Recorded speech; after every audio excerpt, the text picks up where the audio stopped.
A quick message from today's sponsor, X-VPN. They offer excellent free and paid VPN services with access to more than 3,000 servers across the globe. X-VPN software is elegant and functional across Mac, Windows, Chrome, iOS and Android platforms. The secure AES 256-bit encryption ensures a smooth and reliable browsing and streaming experience.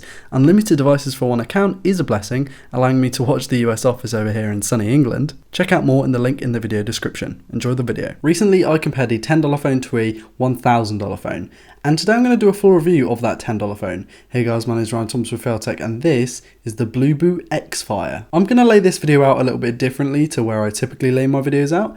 I'm going to list all of the specifications and then go into the usage and UX of each individual subset, such as the camera, the screen, the battery life, stuff like that. So just to get the specs out of the way, for performance we've got a MediaTek MT673M system on a chip with a Mali T720 GPU, 1GB of RAM, 8GB of storage, Android 5.1 and microSD expansion, which is really nice to have. For the display we have a 540 by 960 IPS panel at 5 inches with a pixel per inch score of 220 and a 68% screen to body ratio.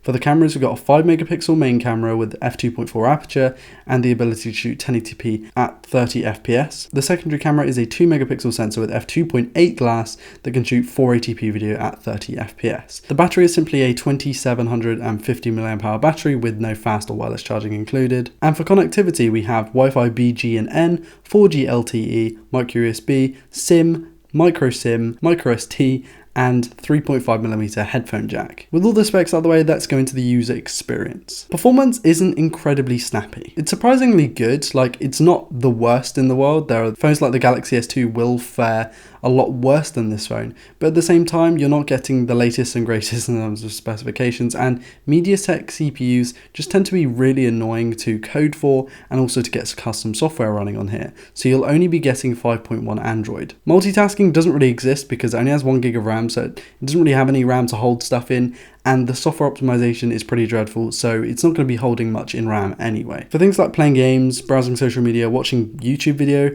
it's not bad. It can hang and it can lag, but only if you push it too far, and anyone who's spending this amount of money on a smartphone probably isn't gaming too heavily or using the video camera a lot, which is something that could put huge strain on the system on chip and really bog down the phone. It didn't seem to get too hot in my testing either, which was really good. Of course it has got a plastic back, so it's slightly less conductive than something like a metal bag, but at the same time I feel like it's not uncomfortable to hold, and although third-party software is kind of non-existent, it is nice that you get 5.1 Lollipop, which does have a good few years left in terms of software support from the likes of applications of Facebook, YouTube and stuff like that. The OS itself is 5.1, but the skin over the top of that is very clean. It's almost stock. There aren't really any extras that you can get, which can be a bad thing, but there isn't also any bloats that you will get on this phone either. It's very clean, it's very stock, and it's up to you to customize it. You install Nova, you install icon packs, you do whatever you want. It's Android, you know what it's like. But the fact that it doesn't come bogged down to start with is a really good sign for the future, because a lot of these old phones will come with some really old software like TouchWiz that will bog it down, and it's just a huge layer on the top. There'll be lots of background processors running that draining the battery and using the resources like the RAM and the CPU, but this is nice and clean, and that's just how I like it. The display is probably the best part of the entire experience. It's really very good. The 540 by 960 panel doesn't scream pixels per inch figures at 220, and it really doesn't look insanely sharp, but I tell you what, the colors and the viewing angles and just the overall like quality of display is very, very good. It's an IPS panel, so those viewing angles are very good off axis, and the colors are accurate. It doesn't get very bright outside, which is something that a lot of IPS panels do suffer from, and especially in like lower end phones, they just don't tend to get bright enough, and they also, funnily enough, don't get dark enough, so when you're kind of checking your phone in the middle of the night, you will get blinded by this display. It's not an OLED, it's not perfect, but I'll tell you what, it's a really good screen for the price of the phone. 540 by 960 is a thing that a lot of tech heads will hate on, but in practical use, it really doesn't make a huge difference over a 720p panel. Yes, it's 16 by 9, and yes, it has large bezels, but the fact that it's such a low resolution allows for better battery life and better use of resources, so you don't get lots of lagging, especially in animations during the OS, which can make a phone feel really cheap. The speaker, on the other hand, is really not so good. It's placed on the back at the bottom, which is obviously not a good place because it's facing away from you, but using the headphone jack doesn't really alleviate any problems. The amp inside this phone is incredibly weak, and I thought it was my speakers that were broken, but after plugging in my iPhone via, of course, the dongle or KT6S or Callum 6P, we found that just the preamp inside the BluBoo XFire is not good enough. It's not loud enough. You really have to crank up the external amp to really get somewhere, and even then it doesn't sound very clear. It's a bit muddy, so by all accounts this is a pretty bad audio setup. You do have Bluetooth, and I tested out Bluetooth headphones. It's not bad, but I wish I didn't have to use Bluetooth to get decent audio quality. Now let's talk cameras. You saw the specs at the start of the video, and this is probably one of the worst parts of the phone. It's something that you kind of want to gloss over. The 5 megapixel sensor has no optical image stabilization, no large iris, and so the shutter speed has to be kind of cranked down pretty far. This leads to, unless you're in perfect conditions, a lot of blur, a lot of motion blur where the camera just kind of shakes, and you can try and hold it as steady as you can, but it's not going to alleviate this problem too much. And even in good light, stuff like dynamic range, just the general colors, the white balance and the representation of the different assets that would be in real life versus the photo just don't look real at all. And the whole thing just looks very washed out and very mushy, and not something I'd recommend. A lot of these cheaper phones with 5 to 8 megapixel sensors I'd recommend, because although it's not high resolution and although you need to get in good light, it does at least accurately represent the colors, but this one in particular just doesn't do a very good job of that. The 1080p video doesn't look too good either. It's very shaky. Of course, it doesn't have optical image stabilization, which is a big hit, but in low light, this thing just looks so noisy, it's crazy. Also, I found that the front camera was very cropped. The front camera is quite a bit better than the rear camera in terms of its kind of performance to megapixel count rating, but at the same time, again, it's very cropped in, so it's going to be quite difficult for you to get a lot of your mates in the shot. For a group selfie, you're going to need one of those selfie sticks, although at this price, I guess it doesn't matter too much. There's a lot of shutter delay with both cameras, so when you actually press the shutter button and when it actually takes the photo, there is quite a substantial delay, and the settings within the application aren't very featureful, but I guess you weren't expecting that. There's no slow motion here. It's very basic, but almost too basic. I don't like it. I think if you really want a smartphone at this price, you should step up to something like the Galaxy S3 or Galaxy S4 that have hugely better cameras. The design isn't beautiful, but to be fair, it's quite functional. Big bezels and a thin design. Big chin and forehead and plastic everywhere.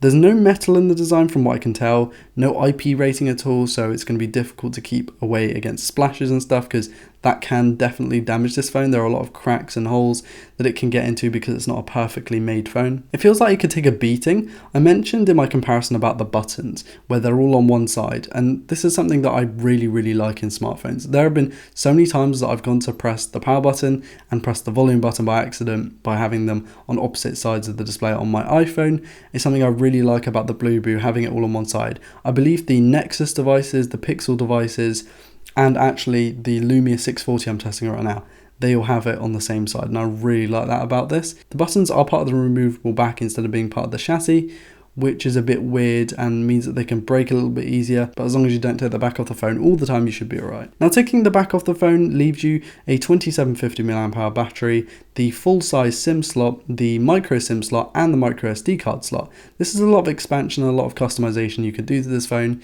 However, getting battery backs and external batteries is going to be tricky because this is just such a niche and rare phone, but it is nice to have micro SD expansion, and those two SIM slots mean that you can have multiple carriers on the same phone, which is quite useful for having a burner phone or something that you can use for work. Connectivity on this thing really isn't good. 4G I'm getting around 5 megabits per second, which is really not good whatsoever, especially when my other phones can get 30 to 50. And then Wi-Fi just is dreadful. On a 300 down, 50 up connection, I'm getting barely 5 megabits per second. And for some reason the upload likes to spike way higher than the download. The connectivity is not great overall. You have a lot of options, but those options are very low quality. Battery life is passable. For typical users of phones like this who really don't want to be on their phone all the time and are probably only using this for calling, texting, and maybe a bit of light social media use, this thing is going to last 90 to 95% of your day, if not 100% of your day. But for anyone who does more than just texting now and then, using it for the phone calls and checking social media, it is going to disappoint a lot of you, and the battery life wasn't great on this thing. However, the standby time was very good. I got a couple of days, 3 days of standby time using it once or twice a day, and it worked just fine for me. So it's all depending on how much you use your phone, but the battery life can either be passable or pretty good. it's not bad, put it that way. Of course, it doesn't have fast or wireless charging, which is something that a lot of people were going to hate on, but at this price, were you really expecting that? In conclusion, one of my best friends, Ewan, paid $10 for this smartphone. And let me tell you that it's probably one of the best $10 that he's ever spent. This thing is incredible, and I will be taking it up to him hopefully next month and showing him the phone because he got it ordered to my house. I love this thing. It's so good. The fact that it's got a plastic back that can be removed and changed and you can customize it, you could really spray paint it if you want. Then there's so many connectivity options. They might be terrible, but there are just so many options. You've got Android 5.1, which isn't the oldest in the world. It means you can customize it even further. You know, it's just something you can go to town on and really make it your own and not really worry that it's going to break because it just costs such little amount of money. If you're paying more than around $25 to $30 for one of these, don't even bother. It's not powerful enough. The software support is incredibly limited, especially on XDA forums. The camera is dreadful. The speaker and audio setup is abysmal for anyone who wants to use this as like a gym device or something. It's just so bad, but it's so bad that it's comically good. And if you paid such little money for it, it's a great little phone. You think about how much we've come in the past few years of just like the performance that have been packed into this phone, 1 GB of RAM and all that stuff. It's really cool, but for any of you looking this for your main device, really don't recommend it. And that's been it from me. Hopefully you've enjoyed this video. I've really tried to put a different perspective on it. I want to thank Ewan so much for lending me this phone. This was absolutely great of him. My name's been Ryan Thomas from FailTech. Please do like, dislike, comment, subscribe if you're new around here to never miss a video like this one. Please do follow my social media because why not? And thank you so much to my patrons for your amazing continued support. Again, go follow over there. Follow me on Patreon, support me on Patreon if you want to see exclusive behind the scenes. You've been awesome. I've been Ryan Thomas with FailTech and I'll see you in the next video. Peace.